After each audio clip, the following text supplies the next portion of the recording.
I had basically given up on being a farmer because I wanted to live in Lexington. We're both musicians and folks that we are in bands with and make our music and our art with live here.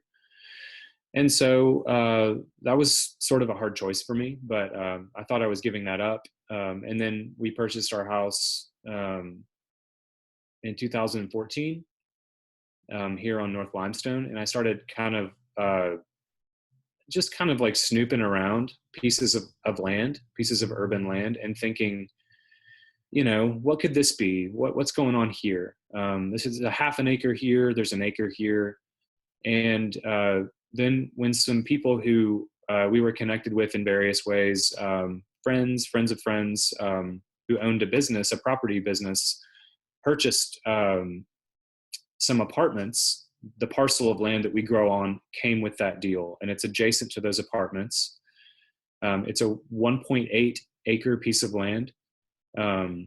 And that's way more than I need from the way that I grow. So I approached them, and I also approached Seedleaf, which is our local community garden organization in the north side and east end of Lexington mostly. And as I knew I would need a partner, I couldn't just start my own farm, or at least I didn't think so. And it ended up being a really great kind of roommate situation where I was at the farm more, but they provide really crucial support to us. They were able to get a water line run from North Limestone and a water spigot put in, which of course is really important. They were able to loop the insurance on the property in on their liability insurance that they have as like a nonprofit organization on their other community gardens. So some really helpful things that they offered to us. And I guess what we offered was kind of a presence down there because part of their goal is to be in relationship with the folks who are around their gardens. So I guess that's kind of how it got started. It started really small, and our first season we had 8 farm share members, and last season we had 35. And this season we have a few less. We wanted to have a lot less, but we kind of lost track. But I'm now working part-time for Seedleaf, training folks to learn how to grow their own food as well, to sell or for whatever purposes they want. So that's sort of the short version, I think. That's wonderful. What about you, Reva? Introduce yourself. Tell us a little bit about you. Yeah, so as Andrew said, I'm a musician, and so being in a place where I can play music is very important. And for those of you who don't go out and hear music here late at night at the bars, you should. The music scene here is exceptional. We are so lucky to live in Lexington, where there's so much good music.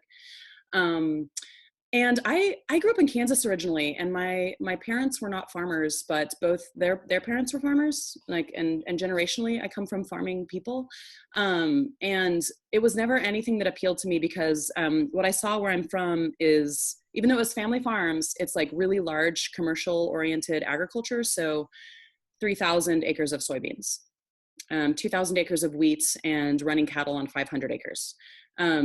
Big moon vehicles and tons of chemicals, and scary market realities and debt leveraging, and things that both sounded dull to me when I was growing up and terrifying. And so farming wasn't ever anything I thought I wanted to do because I didn't know that it could be done in a way that was personal.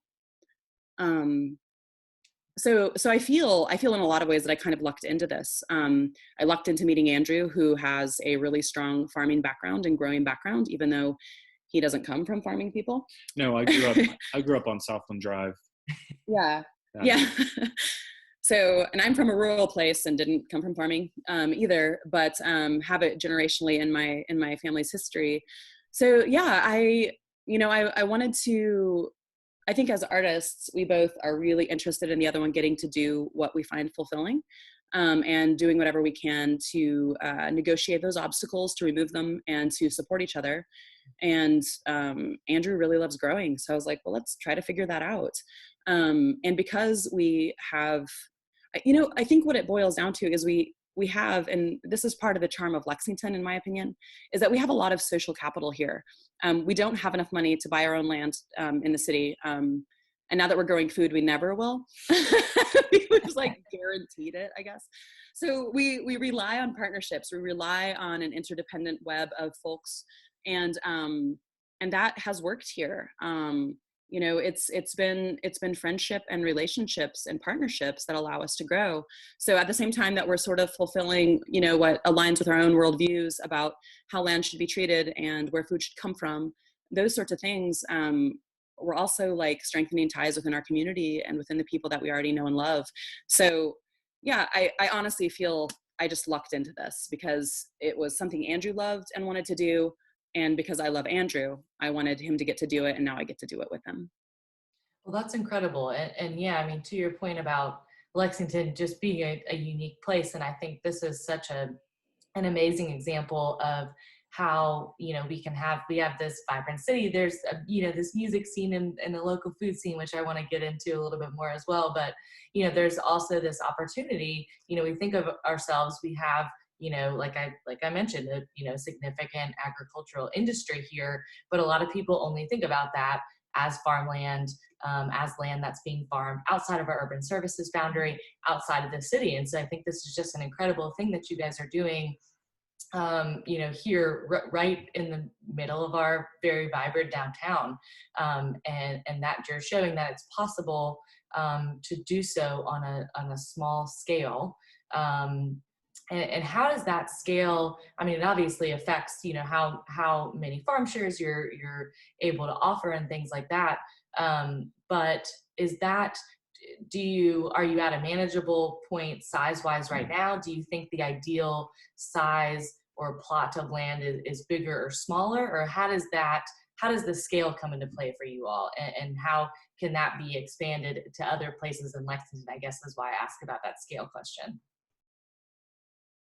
I think we're interested. I think each farmer, each theoretical urban farmer would have a different ideal size for their plot of land because there are different goals. So it's just kind of like, what are you trying to do?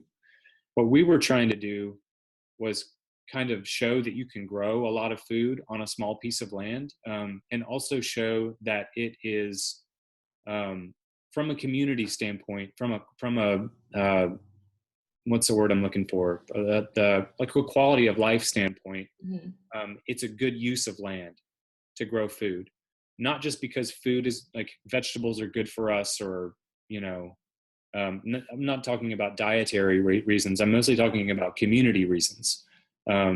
So existing in the same space, like sharing space, being outside, like connecting with neighbors over food. Like there are very few things that we can all sort of like, talk about and have memories and stories around, but we all have like stories around what we eat. We have memories from childhood. Most folks have been in a garden at some point in their lives, especially a lot of older folks have like great stories. And there are a lot of people in Lexington who came here from rural places. And almost everyone in a rural place has a food story that involves growing food. So I think if you wanted, there's so much possibility in urban growing. So if you just had a half an acre, and your goal was to grow specialty herbs, for Lexington's restaurant industry, let's say, you could totally make a living doing that. You would just have to establish those connections and those relationships. There's so much buying of food that happens in Lexington, in the city, and being close to those places that need those specific things is a real advantage. Even if you're going at it from a purely capitalistic standpoint, like if you're into business, you have an advantage by being located close to the places that are buying your product. So there's everything from what we're doing, which is a little bit more of a labor of love, and it's not exactly focused on us making money to put into the savings account. It's more based on how can we do this again year after year. We need to make enough to do it again the next year. But there's a lot of other types of farming that could happen if there was more access to land in the city for that purpose. And do you all have any, as far as you obviously have the farm shares for individuals, are some of those restaurants as well? Do you all sell to any local restaurants? We do. We sell to mostly to Doodles. They, during the growing season, hopefully they'll open back up soon and we'll move through this weird time. But yeah, Doodles buys a lot of produce from us. We also sell sometimes to Sunrise, and sometimes when we have like a lot of something, we'll reach out to like some of the other restaurants. We sold to Cordo Lima. Who else have we sold to? Dudley's. Yeah. What's the West Main? Yeah. We've sold. Yeah. So sometimes we reach out to other ones, but because we're very intensive in the farm share, and then also we sell to a lot of kind of a new model, which is a community market model, which is organized by community members, and there's it's like a tiered payment system, and so that's also a place that we sell a lot of our produce to. We don't do a ton of restaurant selling because that is like, as Andrew was saying, it's a lot of relationship building. There's also in the restaurant world, you need the thing you need, and when it comes to like running a farm share or even dealing with a community market, it's a little bit more flexible. And because we grow in the manner that we do and only on the size and scale that we do, we need that flexibility. I'll just give one example. And this is like one of the pitfalls of urban agriculture. Last year, we had somebody come and like steal all of our green curly kale. And if we'd been selling to a restaurant who was relying on that, we have people relying on it. In our farm share, but they didn't know we were going to give it to them that week, so they didn't have to know. We'll give them collards, or we'll adjust. And there are a lot of the restaurants here are actually very flexible and enjoy like making menus with what's available from their local farmers. But the flexibility that we enjoy through the community markets and the farm share, is something that we really appreciate. But yes, we do sell to some restaurants. It's just not our focus. Absolutely. No, that makes sense. How have you all seen, our local food economy change? The interest in talk maybe a little bit about what's behind that. And I think especially in light of, this health crisis, what impacts that has had and will have on our local food economy. I mentioned the food supply chain issues, the importance of knowing where your food comes from, and in your all's case, being able to grow it. But I'm just curious, I know that has evolved so much in Lexington, over the past decade. I just, what's your all's perspective as it relates to that? Well, one thing that I'm really grateful for, and I think it's not just happening here in Lexington, it seems to be a nationwide, and for all I know, global sort of phenomenon, which is that people, it's trendy to dig local food. Even if people don't really have a good reason for that. There's a lot of economic reasons we can talk about, climate and planetary treatment reasons we can talk about why that's important. Local food is more nutritious because it didn't travel as far. Local food is tastier because it didn't travel as far. But regardless of all the good reasons for local food to be what we eat, restaurants want to sell it and people want to buy it. And even Kroger has local food, they're sourcing more locally.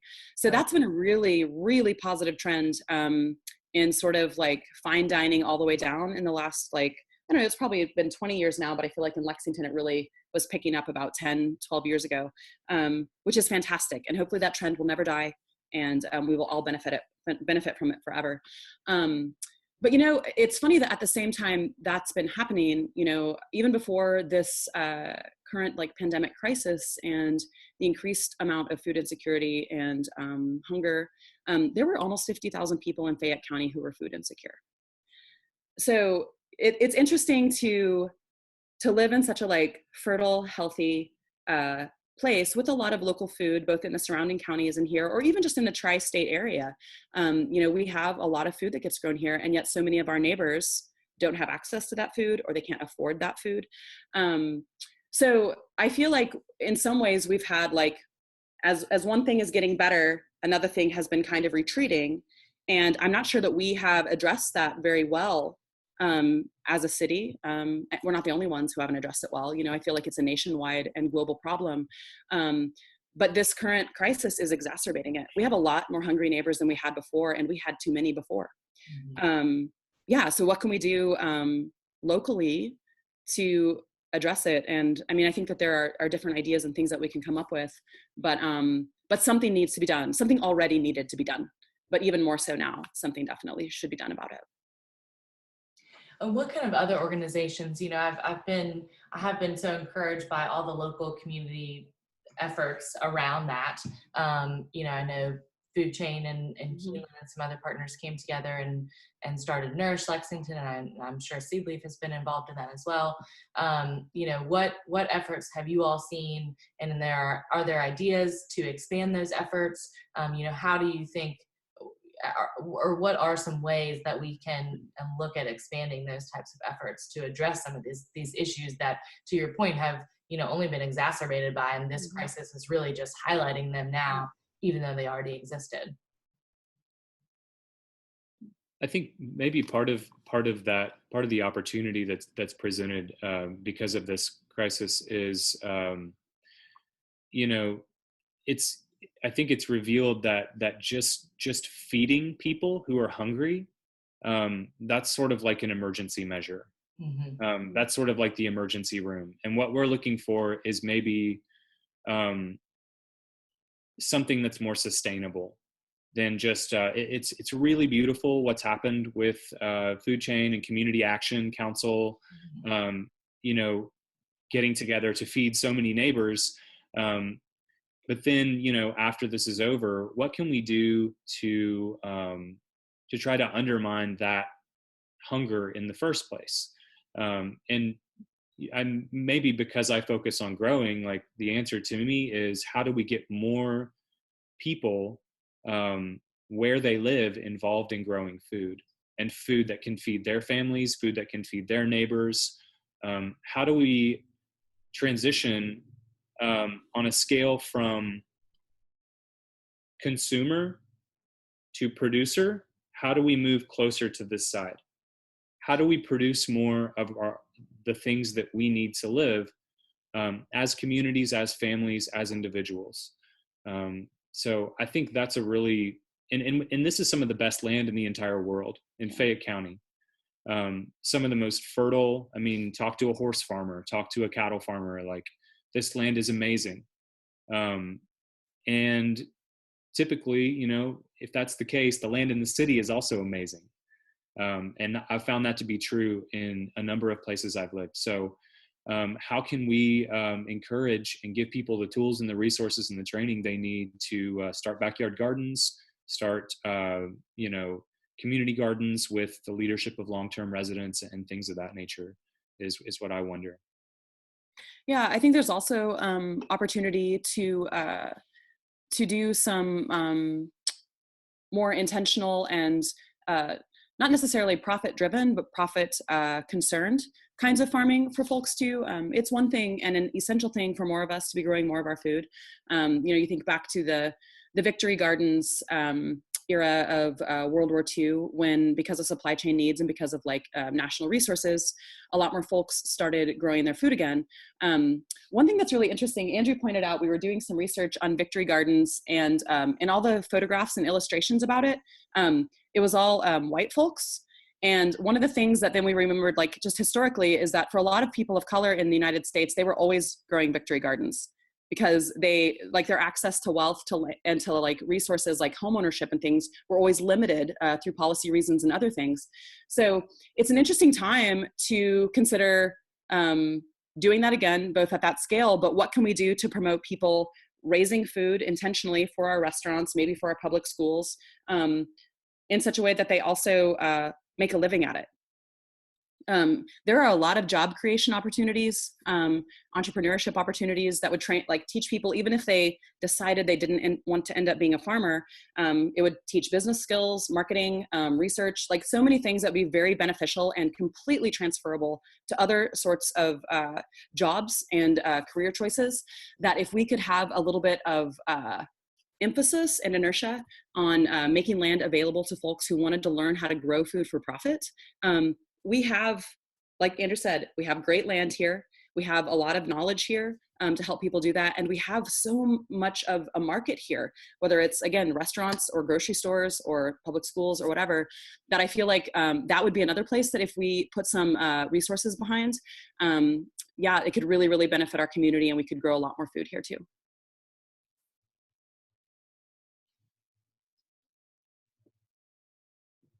I didn't want my dog barking in the background here. No, I mean, I think I think that something that I found really interesting about this crisis and navigating it is all of the room for innovation, and opportunities that are coming up again that have existed, and the needs that have already existed. This is the time where we can be creative, and we've got people's attention. We have a captive audience, to say let's do something different. Let's think about this in a different way.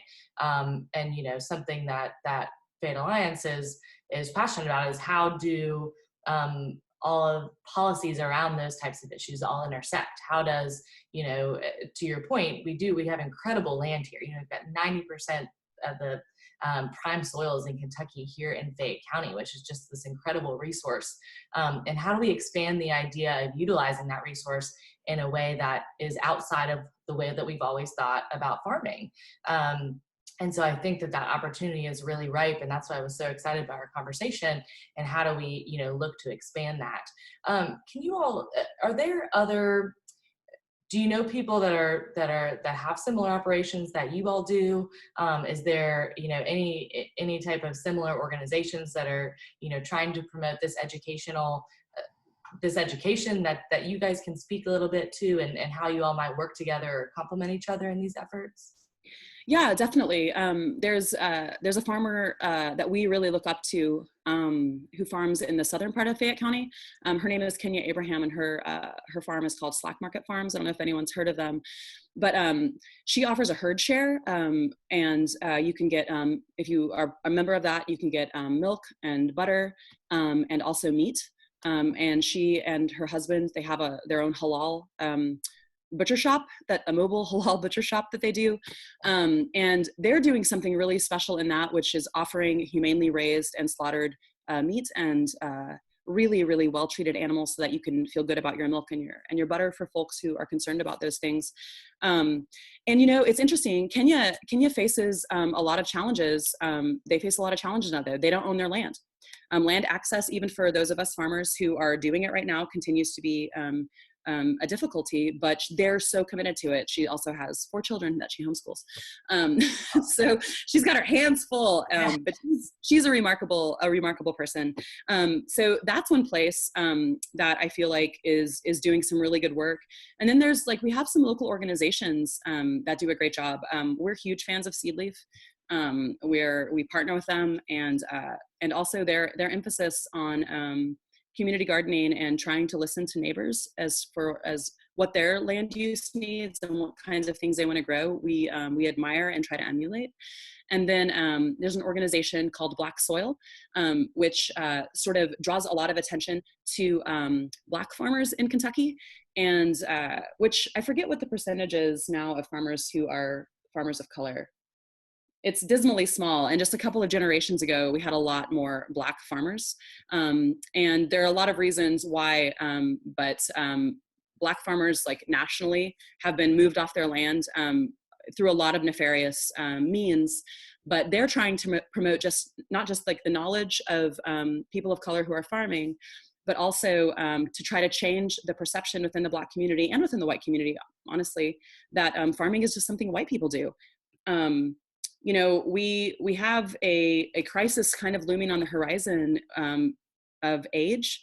Our farmers are aging out of being able to farm. And I know that's another thing that Black Soil focuses on, is trying to, generate interest amongst children for farming and for growing, because if all the farmers get too old to farm or end up dying, we still all have to eat. And additionally, with that, both Seedleaf and Black Soil and Kenya, with Slack Market Farms, and other growers like us, we're all very, very interested in how the land is treated, because ideally, the planet will still be here and will still be thriving, Right now it's in crisis, but in a few generations, we could change that. And part of the way that we could change that is if we practice a sustainable farming method. And so all of us employ those kinds of methods. And I think that that's also an essential piece of this. It's not just how do we solve our food problems? How do we solve our supply chain problems? How do we solve our food insecurity and our hunger needs? But how do we start treating the land in such a way that it's still going to be here, and that we can serve it and it can serve us for the generations to come. So those are all also things that I think go together in these sorts of things. No question. I think generational farming, people have come up against those barriers of is it feasible? Is it, financially feasible, Yeah. to carry on farming, unless they're huge operations. And then you also have so many operations right now that are having to get rid of so many of their crops. They can't sell to restaurants. I mean, thousands of acres of crops, and things like that. So, I think that highlights too the necessity for and the ability, I think, is in the education around the ability to do it on a smaller scale, I think is something that, is so necessary right now. And I think our nationwide circumstances, really, and our worldwide circumstances are highlighting that, even more so. When you all first started North Farm, or since then, have you run into, or I guess, were there any hurdles you had to jump over with the city as far as policy or regulation wise around that? No, Okay, not wasn't sure. that I know of. Yeah. I can't even remember I don't remember what like the place we grow on is even zoned. Do you remember?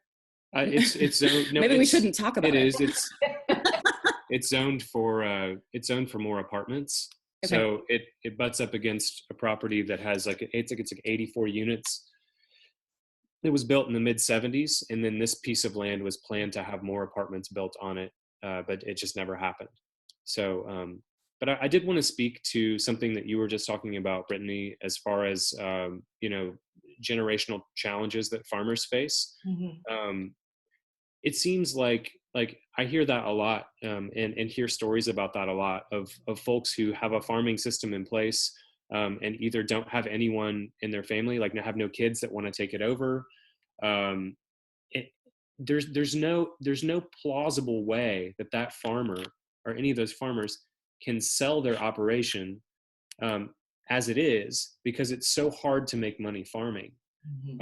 So to me, it feels like that's partially market driven, because a lot of the food that we have shipped in is subsidized by the federal government, whether it's oil and gas subsidies or agricultural subsidies of some kind. So from the smallest farmer to some of the biggest farmers in Kentucky, it seems like there needs to be something that makes it easier, technically just financially easier for someone to choose to farm. Because right now people farm because they love it, and that's really the only reason. It's not because they're going to get rich. No matter what they're doing, nobody's really getting rich on farming. It's a cultural touchstone. It's in some people's blood, and other people just come to it later because they love to do it. So for me, land policy in Fayette County could be more friendly to farmers as small as us, and also bigger family farms in some way, shape, or form. I'm not very trained or educated about those sorts of things, but it's clear to me that there's not really, if you wanted to become a farmer and you don't have family land, have family skills, or family money, that's the other one, I guess. Yeah. There's really not a door you can go through to become a farmer. No, I agree. I think we went and visited Todd Clark's farm, and he mentioned, he was a first generation farmer, and I'm just always so interested, because it's a labor of love, and to get into it, it does seem like there are so many more hurdles than there are, what you get out of it, and you do have to love it and have a passion for it. And I agree. I think that's something interesting that I've been thinking about, since we started talking about this, and what policy, from a policy perspective, how do you, reform some of that so it is friendlier to the agriculture industry of all sizes, of all shapes and sizes. And I think if, our land is incredibly valuable and there is, an access barrier for a lot of different reasons. But how do we make that feasible for people to look at? And I think with your all's plot, it's particularly interesting. It abuts, an apartment complex. What an innovative, amazing idea is to utilize that land that's not going, if they're not going to be able to build on it for some reason, or it's, extra in some way that they decide not to, how can that be used for another purpose that really benefits the community fivefold? Of course, while we certainly need more housing, we need more affordable housing, but at the same time, there are so many acres, in our urban area that we could utilize in that way. Beetle Lines did a study on, how many underutilized acres exist within the urban services boundary. And that looked at, to determine what's underutilized, it looked at, how big the footprint of the building is compared to how big the lot is. And it was just fascinating. I mean, there were 17,000 acres that were either vacant, underused, or underutilized. And that was back in 2017. So I'm sure that that's changed. But the idea, I guess, that I've been thinking about a lot is, how do we make better use of some of these properties, that they can be utilized in a way that, increases density and provides housing, but also offers an opportunity to make the best use of this incredible land that we have in a way that feeds our community and builds community. To your point, that you can work with people and grow food with people and break bread with people in a way that just really benefits and enriches our quality of life. I meant to say, and I didn't say this at the beginning, but Madeline did send a message to everyone in the chat feature of Zoom, and we would welcome any questions that you all might have. So please respond to her if you all have any questions whatsoever, and we can have Reva and Andrew address those as well. So don't hesitate to do that. But I mean, what would you all, like to see as we move forward? I mean, I know we've talked about this. How can we increase educational opportunities? Because I do think that's one of the big barriers, is just the education around what you all are doing, and how do we expose more people to the fact that this is possible, this is feasible, and how we could do that. I mean, I think there are so many ways, and I know that there are other cities that have good models for this. I think one of the things that we're learning being up at our farm, which is again behind these apartments that have a really diverse group of people living in them, is that there is a lot of growing knowledge here, especially in our immigrant community and our refugee community. And I don't know what it would look like to harness that knowledge and to put it to work in a way that was useful also to the people who have it and who wanted to utilize it to train us. But, we have the space that we grow on is also, we share that space with a group of Congolese refugees who grow traditional crops that they can't get at grocery stores here. And some of them sell those crops to their neighbors who want things from home and can't get those things. We know people in the apartments though who were farmers in Mexico and who have made suggestions that we've taken on how to grow something or how to provide scaffolding for something that needs to climb. We found out about another neighbor who lives there from India, an older gentleman who was a farmer there and has a lot of knowledge.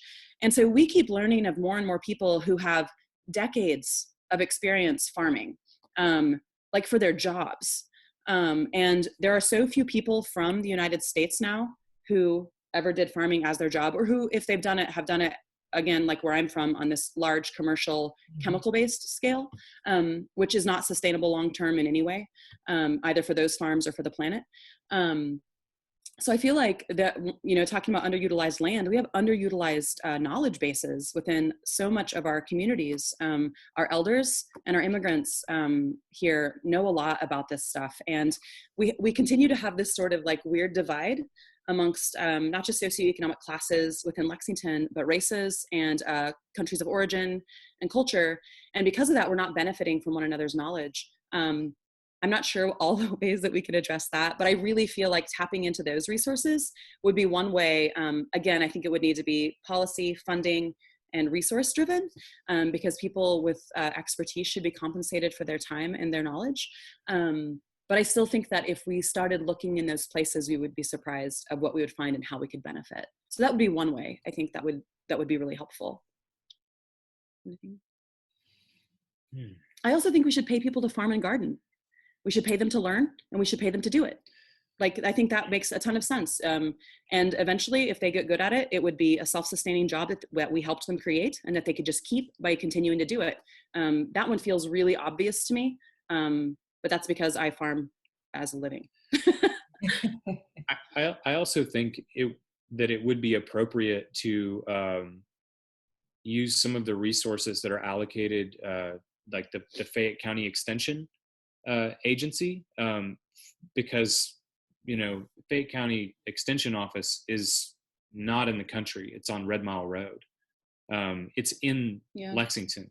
Mm-hmm. And I know they do actually have some pretty good resources for home gardening, but that's an established kind of organization. Like, there's an infrastructure there that could be leveraged in this direction, if they were willing to be a partner. I also wonder about Locust Trace.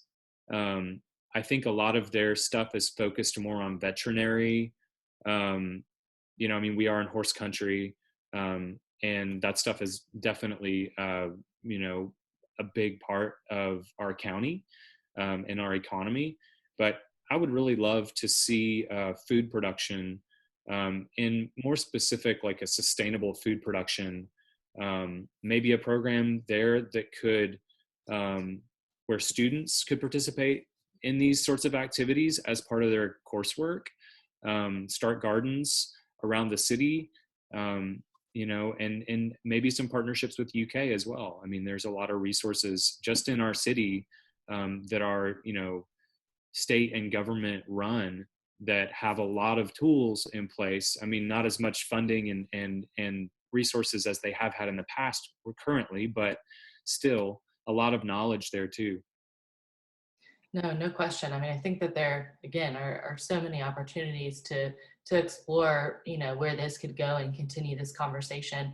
I know something that we've been looking at is how early can you start having these conversations with people? At what age can we start these thought? We did a partnership with Farm Bureau, with Jay Biztown, so the Junior Achievement Program, to talk to kids about these opportunities. And so I think it's there. You can start, that conversation young, where this is an option. These are the resources you have to get access to those options. And so I think there's some really exciting things, and I'm, excited to continue this conversation with you all. I think it's something really valuable to this community, because of our land. And this just offers such a wonderful connection for people to agriculture that I don't think a lot of people think that they could have. This is how it affects their everyday life, and that's kind of always something we're exploring is how do you relate to that on a very daily level. Is it what you eat? Is it what you spend your time doing? And the fact that it's an option, and it can be feasible for people to do this and feed themselves and their families, but also better their quality of life is just such an interesting conversation. I haven't seen any questions pop up in the chat, but does anybody have any questions that they would like to ask? I'm happy to unmute you if you do. Hey, Brittany. Okay. Yes. Hey, Carrie. Hi. I can't keep quiet, so. Hey, I'm glad you're here. So I just wanted to interject a little bit about a couple of things that I've heard. So hi, Andrew, and hi, Reva. Nice to meet you. Nice to meet you. Here, I will put my lovely face back on again. Ugh, sorry. Anyway, so your last comments about the extension office and then Locust Trace. So that was going to be some of my comments back to you, Reva, when we were chatting a little bit via email. The extension office has a lot of land back behind their building that's not used. And of course, with their programming that they do already, it seems like that would be a great fit to expand on their operation that they're doing over there with just their little kind of garden area that they have already, and some raised beds that they're doing, some things like that. And then they have the Master Gardeners program over there as well, which is a huge successful program that we have in the county. So I would definitely explore maybe some more partnerships and some more conversations with the Horde agent, either Jamie Dockery or somebody like that over there at Extension for sure. Seedleaf is actually in talks with them to utilize that land and to try to like provide that land for neighbors as well as with training. So that I know that's happening. I don't know the details of that, but yeah, because they do have all that land there, and I know Christine is working on that with them. Okay, good. That's great. Because that'd be a perfect spot, and it's kind of in one of the areas that you all were talking about, kind of that Cardinal Valley area. So that would be great. Locust Trace, I can tell you with them. So I've been on that program from inception when the school was originally being in the process of it being a vision and being built. We were involved in that process. And the intent for that school is that the students will be raising produce and will be selling out of a farm store type setting there to learn how to actually run a business. Awesome. And do that was the intent for a portion of that school out there. So they don't seem to quite be there yet. I'm not sure what all the hurdles are that they're struggling with. I think it's just they have a lot of instructional issues that they've got to get in place and figured out first before they start a lot of these other pieces. But that is the goal and the intent for the school. And they are already selling out of the greenhouse. They have an amazing greenhouse out there. They have an amazing aquaponics system out there that's not being utilized. There's a lot of things that could be done with that school. It's just hindrances with faculty and all the red tape, I guess, that goes along with an institution, I guess you would say. So yeah, if we can have some more, we can again rope them into some discussions and try to partner with, any of them or be helpful in that way, because the majority of their students that are out there are from the city that have no farming background, no agricultural knowledge, just like Andrew, and they love it. They want to learn more about it.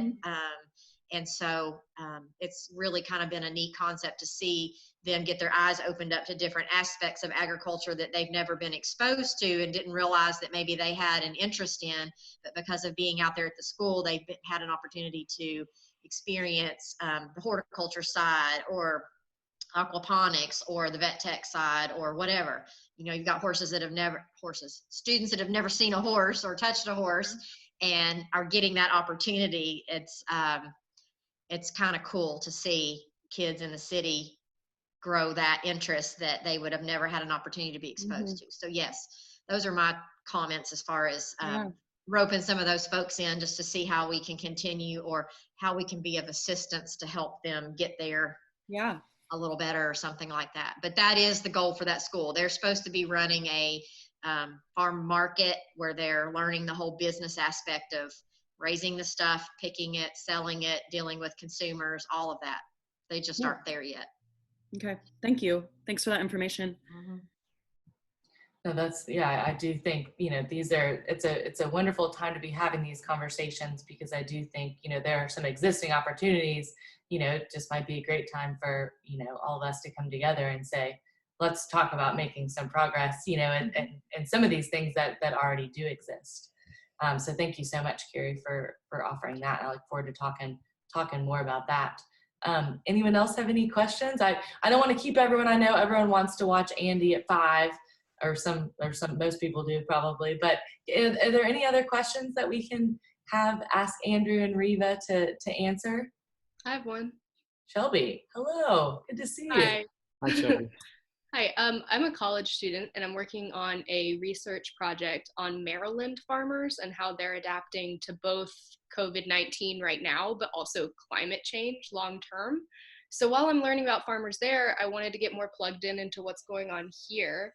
And I was wondering if you could elaborate on how you all or like other farmers and maybe your network are kind of adapting to either of these, what's going on now?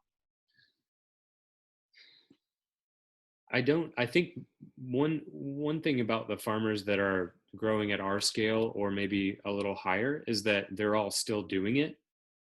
I would imagine that they're probably, trying to stay safe, like adding some personal protective equipment to their operations where it maybe hadn't been there before, because folks are going home to their families, going to a farm to work and coming home in some cases. But I think one thing that's really nice about our farm and farms even as big as like Elmwood Stock Farm, which is like a 3-generation family farm, maybe like 400 acres in Scott County, like even as big as that, you can still produce all the food that you were planning to produce and find folks to buy it. Whereas, if you're growing on an industrial scale, you can't do that. So I think that's one of the benefits of being what folks think of as a small farmer. I would think of some of those small farmers as being pretty big, but not too big to be adaptable in times of crisis. And the other thing that I would say on the climate change side, just like one kind of like anecdote, is that we're getting different kinds of pests in this area of the country that we've never had before. So that's one of the challenges that is that's coming at us. We're getting something called a Mexican bean beetle is really thriving. Started about 2 years ago here, and it's just moving a little further north each year. Maybe like 1 or 2 counties, each year are experiencing it for the first time and having a lot of trouble growing any kind of bean crop in the middle of the season, in the warmer time in the season. Like early bean crops aren't being affected, but that's just one anecdote as far as climate change. I'll also say, Shelby, that another way in which we're adapting to climate change that is, things have always been changing. Obviously, the climate change that we're a part of now is negative because it's happening very quickly. Change has always been part of our environment, but this is happening way too fast, and and is I think human caused. But there are these like weird silver linings, like we can grow peanuts here now. So that sucks is awesome. And maybe in 20 years we'll be able to grow lemons. Like, what a bummer. That would be great. So it's terrible. Like, don't get me wrong. And one of the ways that we're responding to climate change is the way that we always have, which is we're staying the course and growing in a sustainable way that doesn't harm the land, that actually benefits the land, and therefore benefits, we hope, as our indigenous folks would say, down to the 7th generation. Like, are we making choices now to ensure that the 7th generation has land to grow on and food to eat, and water to drink and air to breathe, and cats to pet? The whole scheme of the world. Like, are we ensuring that it's still here?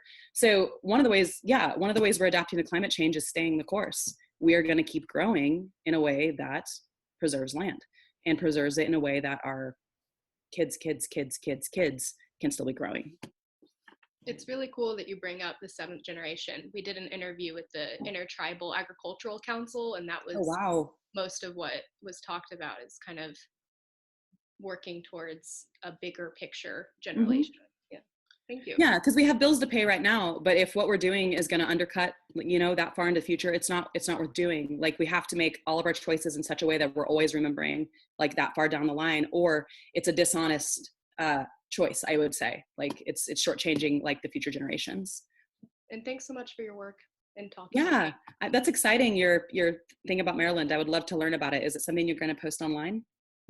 Ultimately, we're still kind of in the middle of getting institutional research board clearance, and cool. We've just begun conducting interviews. So I think at the end of the summer, it's going to be something about how farmers are making short-term adaptations, and how that can kind of be an indication of how long-term we're going to have to adapt quickly to climate change. But yeah. Great. Thank you, Shelby. Anyone else have any questions? Certainly happy to answer. I want to say one quick thing that just came into my mind as there was conversation happening between Brittany and Andrew, which is how do you get farmers into farming when it's so expensive to start farming and you just don't make very much money unless you already like have access to land or family money? And I was thinking from a policy perspective, one of the ways that we've tried to solve housing here in Lexington for folks who can't afford housing is the Affordable Housing Trust Fund. And I know that we would need a tax overhaul in Fayette County to do this, which I think we should all do, and we should all call our council people and say that we want our taxes raised. What about an affordable farm trust fund? So that folks who would never be able to farm would get to and would not have to go into such massive debt that they would then have to leverage what I think are more harmful agricultural practices to try to pay the note on their farm. So I wonder if something like that could be possible. Yeah, I mean, I think, obviously we've got a lot to look at as far as our revenue sources and looking at our budget. But I also think now's the time to really prioritize, what do we value as a community? What kind of resources do we want to continue to protect? And why we want to do that? We want our resources, our land, our community to be around for generations, and how are we going to ensure that we protect that and put policies in place to do so? So I think that those are really good questions. And I think what communities like ours and really across the country who are going to be facing these enormous, budget shortfalls and things like that, we've got to prioritize, what we want to preserve and keep fighting for that. I think that's just really, really critical to how we go forward. But thank you guys. Brittany, that, and I hope I'm saying this correctly, that through the Ag Finance Committee in Frankfurt, I mean, they pretty much do a beginning farmer loan as it is. It's basically zero interest. It's a very, very, very low interest. They do those loans all the time to try to help farmers get into the business of farming. So there is some of those programs already out there. But it would be neat. It would be really neat for us to have kind of maybe even our own Fayette County thing. If we could create something like that, would be really cool, because this is a statewide program, but there are some of those type of programs that already exist that are very, very low interest to help people get started. Yeah, that's great. I also think Fayette County could use its own version of that, just considering that, our land is a different price than the land in Mercer County or the land in Garrett County or somewhere like that. So we could use a little shot in the arm for Fayette County beginning farmers for sure. Yeah. I also had this thought earlier that I wanted to share. When we talk about planning the way that our cities look, we would never think about building a whole neighborhood just of housing with no places anywhere close to buy things like food or furniture or clothing. We wouldn't put the food and furniture and clothing, all of them all in one place. We got to pepper that throughout our communities, right? To make it convenient for all of us to go shopping for the things we need. What if we thought about gardens and food production in the same way we think about grocery stores and check into cash and gas stations and all these other things? What if we thought about, and this is an idea that I didn't have, I had kind of separately from, but another elder had years ago named Jim Embry. He had this idea that is basically something that I thought of as well, which is, what if we did something kind of like the extension, the agricultural extension agents, but we did it within council districts. And each one of those districts had someone who was a city employee who helped folks with gardens, who helped, and maybe some city land was used. I know that's a pretty big idea, and I can't pay for it, but what if we thought about, gardens and growing spaces as something that's an essential business? Because we agree that farmers are essential, right? So why don't we have more of them in Fayette County? No, I mean, I think those are great questions. And, I think, again, this kind of crisis is highlighted when you live somewhere, you want to live in a place that encompasses, your resources and where you get your food and where you spend your time and where you work and, where you live, work, and play, right? All in, ideally, in a wonderful world, in walking distance from your home or at least close. And so I think those questions, especially around planning, is how do we plan livable communities as opposed to how do we just plan housing? And I think that's a really interesting consideration, is how do you fold food production and all of the benefits that small scale farming like that could bring to a community, and how does that become a piece of how we think about how we put our policies into place that, you know, dictate how we are planning that type of development.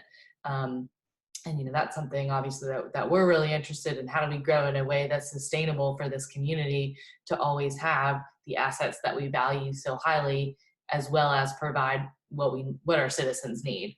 And so I think those interests are always changing, but I think that this is a really interesting time to have that conversation, as our current comprehensive plan is really focused on placemaking and focused on, you know, balancing our agricultural assets and recognizing the value of those, and balancing those with how we make plans and how we do development. And as we're encouraging infill and redevelopment in our community, you know, there are opportunities to, as we redevelop, to identify needs like this, like space, you know, like the benefit of having space to garden or farm, you know, near your home. I think it's an excellent time to be thinking about how that goes into how we're redeveloping our community in a way that's sustainable for the future. Yeah. Well, this has been really wonderful. Thank you guys. Oh, I hate that we met. Thank you all so much for tuning in. Really happy to have everybody here.